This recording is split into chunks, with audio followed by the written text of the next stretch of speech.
হেমন্ত বিশ্ব শর্মার সাথে সমস্ত দেশের মানুষ, রাজ্যের মানুষ হেমন্ত বিশ্ব শর্মার সাথে আজকে ভারতবর্ষে যে উন্নয়ন হচ্ছে তার মূলে কিন্তু নরেন্দ্র মোদী।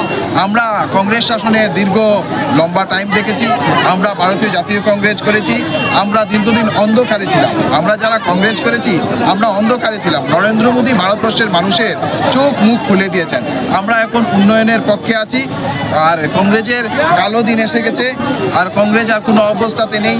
এমনিই তো হিন্দু শূন্য হচ্ছে কংগ্রেস, মুসলমান মানুষ ইউডিএফে চলে যাচ্ছে, আসামের যা অবস্থা, তাই আগামী দিনে কংগ্রেস একটাও আসন জিতবে না। কংগ্রেস সর্বাবস্থায় আসামে হেরে যাবে এবং কংগ্রেসের যে সূর্যকে নিয়ে ওরা প্রার্থিত্ব করে, সেই সূর্যের অস্ত কাঠিগোড়াতে অস্ত হয়ে যাবে।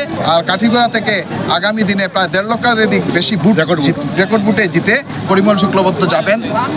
ইয়েতে আমরা কাঠিগোড়ার যারা আজকে যোগদান করেছি আমরা সংকল্প নিয়েছি, আমরা প্রায় 1.5 লক্ষ ভোট দেব আমাদের প্রার্থী পরিমল শুক্লবৈদ্য। আমাদের কংগ্রেস একজন স্বচ্ছ ভাবমূর্তি সম্পন্ন প্রার্থী করতে পারেনি, যার বিরুদ্ধে এসসি বোর্ডের চেয়ারম্যান ছিলেন, বিভিন্ন দুর্নীতির কথা আছে, যার আরও তাছাড়া মামলা মোকদ্দমায় যিনি, তাকে কংগ্রেস প্রার্থী করেছে।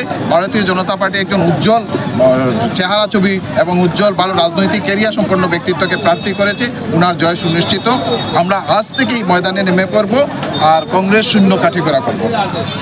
ধন্যবাদ।